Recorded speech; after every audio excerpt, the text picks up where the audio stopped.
할렐루야.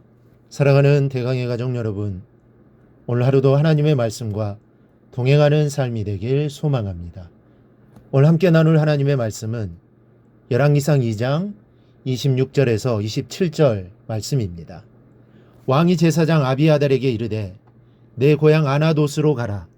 너는 마땅히 죽을 자이로되 내가 내 아버지 다윗 앞에서 주 여호와의 궤를 메었고 또 내 아버지가 모든 환난을 받을 때에 너도 환난을 받았은즉 내가 오늘 너를 죽이지 아니하노라 하고 아비아달을 쫓아내어 여호와의 제사장 직분을 파면하니 여호와께서 실로에서 엘리의 집에 대하여 하신 말씀을 응하게 함이더라. 아멘. 오늘 본문에는 아비아달이라는 제사장이 나옵니다. 그는 아도니아를 왕으로 옹립하기 위해 요압 장군과 함께 음모를 꾸몄던 사람입니다. 도저히 살아남을 수 없는 역적입니다. 그럼에도 불구하고 솔로몬은 그를 죽이지 않았습니다. 그러면 지금부터 그가 어떤 사유를 거쳐 죽음을 모면하였는가를 살펴보겠습니다. 26절에 보면 솔로몬이 아비아달에게 이렇게 말합니다. 왕이 제사장 아비아달에게 이르되 내 고향 아나돗으로 가라. 너는 마땅히 죽을 자이로되 내가 내 아버지 다윗 앞에서 주 여호와의 궤를 메었고 또 내 아버지가 모든 환난을 받을 때에 너도 환난을 받았은즉 내가 오늘 너를 죽이지 아니하노라. 여기 보면 마땅히 죽을 자이로되라고 말합니다. 이것은 제사장으로 하나님만을 섬겨야 할 아비아달이 악한 자들의 반란에 참여하고 자신의 영적 권위를 도리어 반란의 명분을 제공하는 데 사용한 것에 대한 책임을 이야기하는 것입니다. 그래서 마땅히 죽어야 한다는 것입니다. 그러나 솔로몬은 그의 제사장직을 파면하고 고향으로 내려보냈을 뿐 죽이지 않겠다고 약속합니다. 그렇다면 솔로몬은 아비아달을 왜 죽이지 않았던 것일까요? 26절에 보면 너는 마땅히 죽을 자이로되 내가 내 아버지 다윗 앞에서 주 여호와의 궤를 메었고 또 내 아버지가 모든 환난을 받을 때에 너도 환난을 받았은즉 내가 오늘 너를 죽이지 아니하노라. 이것은 한마디로 과거의 너의 선행을 보고 용서해 주겠다는 것입니다.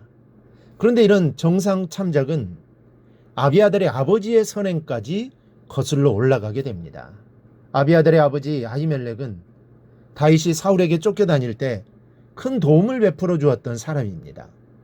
그 다윗을 도와주었다는 이유로 아히멜렉의 모든 식구들은 사울에게 죽임을 당하였고 아비아달은 겨우 다윗에게로 도망쳐 왔습니다.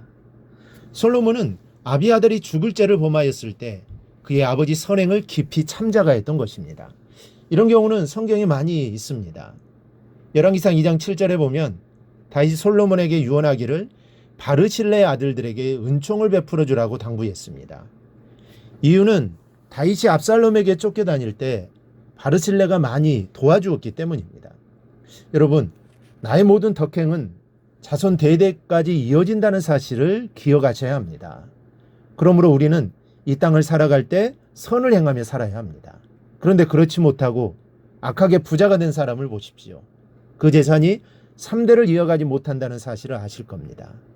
그러나 여러분이 자녀들에게 하나님에 대한 신앙교육을 잘 시키고 신앙의 유산을 물려주신다면 우리의 자손들은 대대로 주님의 은총 속에 복을 누리게 될 것입니다.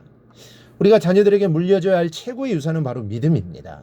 구약 성경을 보면 아브라함의 하나님, 이삭의 하나님, 야곱의 하나님이라는 표현이 나옵니다. 이렇듯 나의 하나님이 내 자녀의 하나님이 되어야 합니다. 나와 함께 하셨던 하나님이 내 자녀들과도 함께하는 하나님이 되어야 합니다.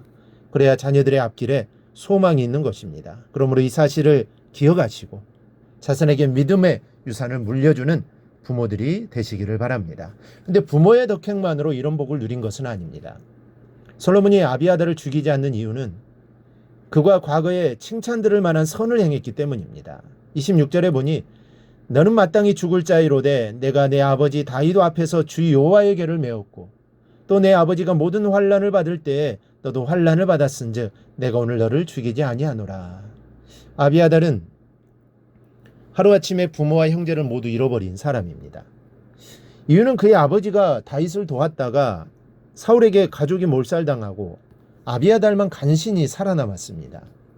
그는 압살롬이 반역하였을 때 하나님의 언약궤를 메고 다윗을 따랐던 사람입니다. 그리고 다윗의 지시를 받아 예루살렘에 남아서 다윗을 지원했습니다. 한때 그는 다윗의 명령에 절대 복종했던 사람이었습니다. 이런 이유로 다윗은 그가 죽을 죄인이었으나 죽이지 않았습니다. 사람은 부모의 복을 이어받으며 산다는 말이 있습니다. 또한 자신이 어떤 씨앗을 뿌리며 살아가느냐도 중요합니다. 우리의 자녀들을 위하여 믿음을 심어주고 기도해주며 주님의 마음으로 세상을 살아갈 때 나와 내 자손들이 복을 누리게 되는 것입니다. 그런데 이렇게 된 것은 여호와께서 실로에서 엘리의 집에 대하여 하신 말씀을 응하게 함이더라 말씀합니다. 즉 아비아달의 제사장직 파면 사건이 발생한 표면적인 원인은 아도니아의 반역에 가담한 아비아달의 범죄 때문이지만 그것의 근본적인 이유는 여호와께서 하신 말씀이 응하게 하려 함이라고 설명하고 있습니다. 즉 하나님은 하나님을 업신여긴 엘리 가문의 제사장직이 폐하여질 거라는 말씀을 하셨습니다. 즉 본문은 엘리 가문의 후손인 아비아달의 직위 해제는 하나님께서 예언하신 말씀의 성취라는 사실을 밝히는 것입니다. 그런데 이 일은 80년 전에 있었던 일입니다. 사람들은 다 잊어버렸을지 몰라도 하나님은 기억하시고 지금 이루시는 것입니다. 우리는 이 사건을 통해 두 가지를 기억해야 합니다. 하나는 우리 자녀들에게 믿음을 유산으로 물려주어야 합니다. 그리고 하나님의 약속은 반드시 성취된다는 사실입니다. 이 두 가지 사실을 명심하고 믿음 안에서 승리하며 살아가기를 주님의 이름으로 축원합니다.